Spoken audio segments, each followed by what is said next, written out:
I have a patient that is so nauseous and they're so uncomfortable. I just don't know what to do.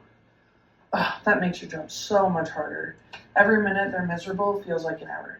Have you ever heard of Zofran? No, what's that? Chemo, post-op recovery, gastroenteritis, pregnancy, radiation, opioids, even anxiety. Nausea is everywhere in healthcare. And when patients can't hold down fluids, can't eat, and can't rest, we risk dehydration, electrolyte imbalances, medication refusal, and delayed recovery. Yeah, nurses need something fast, reliable, safe, and easy to give. That's where Zofran comes in. This is Zofran, also known as ondansetron. It's classified as a serotonin 5-HT3 receptor antagonist. That means it blocks serotonin receptors in the GI tract in the brain, so the vomit signal never reaches the brain. In simple terms, it stops at the source. That's why it works so quickly. Zofran is constantly used in healthcare. Common indications include chemotherapy-induced nausea, radiation-induced nausea, postoperative nausea and vomiting, hyperemesis gravidarum, gastroenteritis, nausea from opioids, and nausea related to anesthesia recovery. If a patient is nauseous, there's a strong chance Zofran is your first-line option. Compared to other antiemetics, Zofran has major advantages.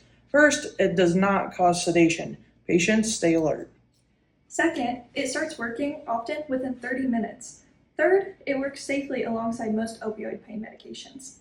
And fourth, it has significantly fewer side effects than other options. According to the National Library of Medicine, Zofran is considered one of the safest and most effective antiemetics for postoperative and chemo-related nausea. So how should I give it? Well, it looks here like Zofran comes as an oral tablet, a sublingual orally disintegrating tablet, IV, IM, and as a liquid oral solution. So typical adult dosing is 4 to 8 milligrams every 6 to 8 hours depending on your situation. IV Zofran should always be given slowly over 2 to 5 minutes to reduce dysrhythmia risk. The sublingual form, though, is ideal for patients unable to keep anything down because it dissolves instantly. Zofran blocks 5-HT3 receptors in the chemoreceptor trigger zone in the brain and on vagal nerve terminals in the GI tract. This dual mechanism interrupts nausea signaling at multiple points, producing powerful relief. So what side effects should I watch out for? Well, you should really watch out for headache, constipation, and mild dizziness. More serious reactions include QT prolongation, serotonin syndrome, especially when combined with other serotonergic drugs.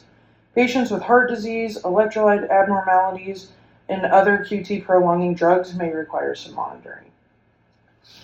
According to GoodRx, important drug interactions include SSRIs and SNRIs, which increase serotonin risk syndrome. Other QT prolonging medications and morphine, which can cause severe hypotension, and drugs that lower electrolyte, such as certain diuretics.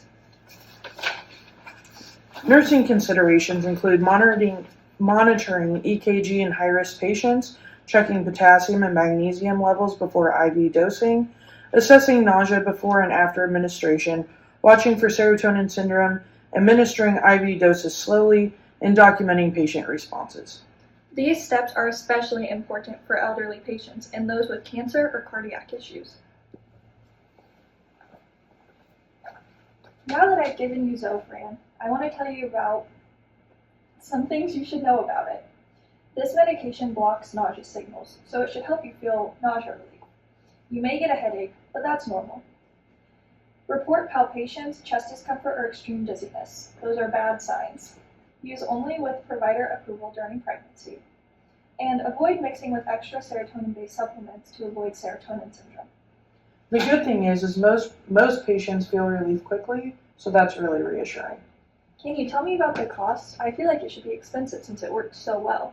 Well, generic ondansetron is inexpensive, often only a few dollars per dose. This is helpful for patients undergoing long-term treatment like chemotherapy. So why else should we promote Zofran? Well, nausea isn't just discomfort, it also delays healing.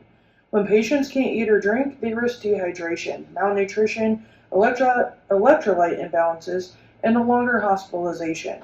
Zofran improves quality of life, helps patients tolerate treatment, and reduces complications. According to Frontiers, Zofran significantly improves comfort and reduces nausea-related treatment interruptions on oncology and postoperative patients. Imagine a patient who is miserable and nauseous after surgery or chemotherapy. Then you give Zofran. Within 20 minutes, they're sipping water, eating crackers, and smiling again. That improvement is what makes a difference in patient care. So the next time nausea takes over, use the medication that's safe, fast, and effective worldwide. Ask your provider about Zofran today. Your patients will thank you.